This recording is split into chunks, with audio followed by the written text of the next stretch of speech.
참예수님, 오늘은 8월 17일 연중 제19주간 토요일입니다. 독서와 복음 말씀 봉독하도록 하겠습니다. 성부와 성자와 성령의 이름으로 아멘. 제1 독서입니다. 여호수아기의 말씀입니다. 그 무렵 여호수아가 백성에게 말하였다. 이제 너희는 주님을 경외하며 그분을 온전하고 진실하게 섬겨라. 그리고 너희 조상이 강 건너편과 이집트에서 섬기던 신들을 버리고 주님을 섬겨라. 만일 주님을 섬기는 것이 너희 눈에 거슬리면 너희 조상들이 강 건너편에서 섬기던 신들이든 아니면 너희가 살고 있는 이 땅 아모리족의 신들이든 누구를 섬길 것인지 오늘 선택하여라. 나와 내 집안은 주님을 섬기겠다. 그러자 백성이 대답하였다. 다른 신들을 섬기려고 주님을 저버리는 일은 결코 우리에게 없을 것입니다. 우리와 우리 조상들은 이집트 땅에서 종살이하던 집에서 데리고 올라오셨으며 우리 눈앞에서 이 큰 표징들을 일으키신 분이 바로 주 우리 하느님이십니다. 그분께서는 우리가 걸어온 그 모든 길에서 또 우리가 지나온 그 모든 민족들 사이에서 우리를 지켜주셨습니다. 또한 주님께서는 모든 민족들과 이 땅에 사는 아모리족을 우리 앞에서 몰아내 주셨습니다. 그러므로 우리도 주님을 섬기겠습니다. 그분만이 우리의 하느님이십니다. 그러자 여호수아가 백성에게 말하였다. 너희는 주님을 섬길 수 없을 것이다. 그분께서는 거룩하신 하느님이시며 질투하시는 하느님으로서 너희의 잘못과 죄악을 용서하지 않으신다. 너희가 주님을 저버리고 낯선 신들을 섬기면 그분께서는 너희에게 선을 베푸신 뒤에라도 돌아서서 너희에게 재앙을 내리시고 너희를 멸망시켜 버리실 것이다. 백성이 여호수아에게 말하였다. 아닙니다. 우리는 주님을 섬기겠습니다. 여호수아가 백성에게 너희가 주님을 선택하고 그분을 섬기겠다고 한 그 말에 대한 증인은 바로 너희 자신이다 하고 말하자 그들이 우리가 증인입니다 하고 대답하였다. 그러면 이제 너희 가운데에 있는 낯선 신들을 치워버리고 주 이스라엘의 하느님께 마음을 기울여라 하자 백성이 여호수아에게 말하였다. 우리는 주 우리 하느님을 섬기고 그분의 말씀을 듣겠습니다. 그날 여호수아는 스켐에서 백성과 계약을 맺고 그들을 위한 규정과 법규를 세웠다. 여호수아는 이 말씀을 모두 하느님의 율법서에 기록하고 큰 돌을 가져다가 그곳 주님의 성소에 있는 향염나무 밑에 세웠다. 그러고 나서 여호수아는 온 백성에게 말하였다. 보라, 이 돌이 우리에게 증인이 될 것이다. 주님께서 우리에게 이르신 모든 말씀을 이 돌이 들었다. 그래서 이것은 너희가 너희 하느님을 부정하지 못하게 하는 증인이 될 것이다. 여호수아는 백성을 저마다 상속 재산으로 받은 땅으로 돌려보냈다. 이런 일들이 있은 뒤에 주님의 종 눈의 아들 여호수아가 죽었다. 그의 나이는 110살이었다. 주님의 말씀입니다. 하느님 감사합니다. 복음 말씀입니다. 마테오가 전한 거룩한 복음입니다. 그때 사람들이 어린이들을 예수님께 데리고 와서 그들에게 손을 얹어 기도해 달라고 하였다. 그러자 제자들이 사람들을 꾸짖었다. 그러나 예수님께서는 이렇게 이르셨다. 어린이들을 그냥 놓아두어라. 나에게 오는 것을 막지 마라. 사실 하늘나라는 이 어린이들과 같은 사람들의 것이다. 그리고 그들에게 손을 얹어주시고 나서 그곳을 떠나셨다.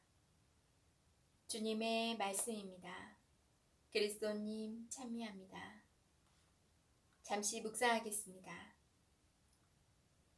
오늘 독서를 보면 여호수아와 이스라엘 백성이 주님을 섬기는 일에 관하여 나눈 대화에서 몇 가지 놀라운 점이 드러납니다.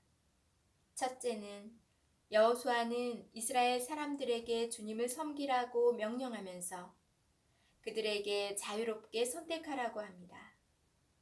그 다음 백성이 이집트의 종살이에서 풀어주신 하느님을 섬기겠다고 하자 여호수아는 이를 확인하는 대신 백성에게 방해와 난관을 제시하면서 하느님을 섬기는 일을 단념시키려고 했습니다. 여호수아가 백성에게 이렇게 엄한 자세를 보이는 것은 백성의 형식적인 선택에서 오는 위험을 피하고 싶기 때문입니다. 하느님과 맺는 계약을 받아들인다는 것은 진지한 일입니다. 이는 삶과 무관한 외적 의식, 곧바로 곧바로 기억에서 사라질 의식뿐만 아니라 생각과 말과 행위를 포함한 사람 전체와 관련된 근원적인 책임을 묻는 것입니다. 하느님께서는 이런 책임을 떠맡도록 아무도 강요하지 않으시고 오히려 사람의 자유를 존중하십니다. 하느님과 계약을 맺는 데 관여한 사람은 진지하게 선택해야 합니다. 인간의 품위는 바로 중요한 책임을 맡고 이를 유지하는 그의 능력에 달려 있습니다. 여호수아는 스켐에서 백성에게 선택과 책임을 일깨운 뒤에 그들과 계약을 맺습니다. 오늘 복음에서 예수님께서는 제자들이 멀리하려고 하는 어린이를 받아들이십니다. 예수님께서는 아버지에게서 오는 사랑에 온전히 자유로운 마음을 보이시면서 모든 이, 특히 철부지 같고 덜 성숙한 어른들의 그릇 되거나 기회주의적 태도를 보이지 않는 어린이들을 기쁘게 맞이해 주십니다. 예수님께서는 시대를 막론하고 가정과 교회가 당연히 보여주어야 할 관심이라고 선포하시듯이 어린이들에게 손을 얹어 축복해 주십니다. 아기 없이 열린 마음을 갖고 있는 어린이들은 하늘나라에 들어가려고 하는 사람의 상태를 상징합니다. 아멘. 성부와 성자와 성령의 이름으로 아멘. 자, 우리가 복음에서처럼 어린이와 같은 마음을 가져야 하늘나라에 들어간다는 성경 말씀을 많이 접했는데요. 오늘 복음을 묵상하면서 제 아이와 작년에 겪었던 일이 생각나더라고요. 저희 가족이 가끔씩 그래도 자주 가는 식당이 있는데 거기가 이제 음식도 정갈하고 산속 밑에 있어서 조용하고 그래서 아시는 분만 이렇게 오는 그런 곳인데요. 요즘은 시끄러운 아이들을 입장을 거부하는 식당을 아예 그냥 앞에 안내 문구가 있는 곳도 있어요. 예전과 정말 달라진 모습인데요. 근데 그 식당에는 딱히 아이들을 거부는 하지 않았단 말이에요. 근데 우리 아이들과 같이 식사를 나누는데 테이블이 컸기 때문에 보통 식탁 밑에는 잘 보지 않잖아요.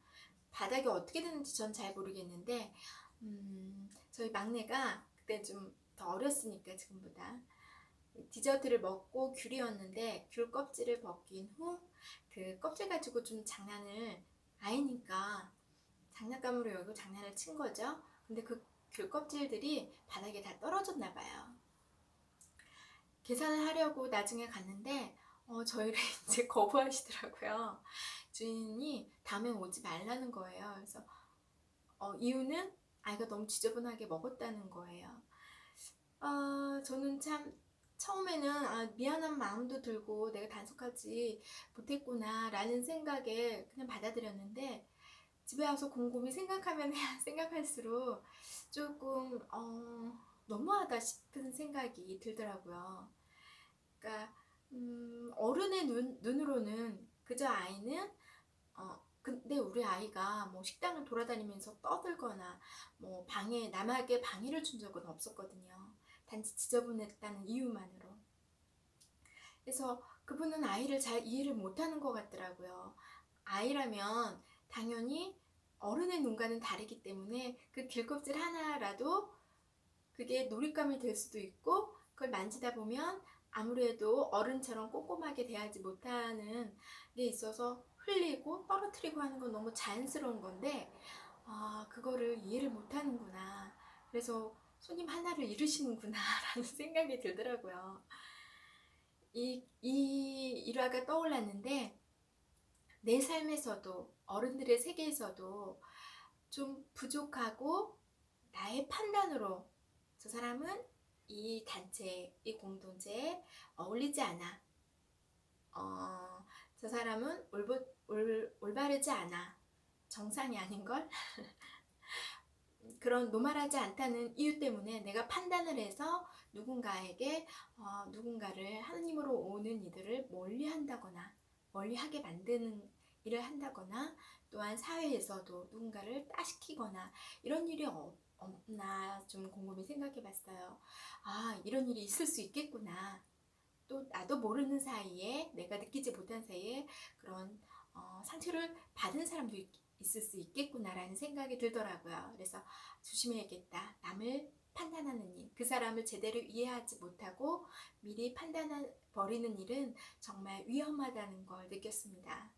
여러분들도 혹시 그런 일이 세상의 잣대로만, 나의 관념으로만 다른 사람을 판단하는 위험한 일을, 오류를 범하지 않도록 살아가시면서 상황 세심하게 들여다보는, 또 묵상해보는 시간을 갖도록 해보시면 좋을 것 같아요.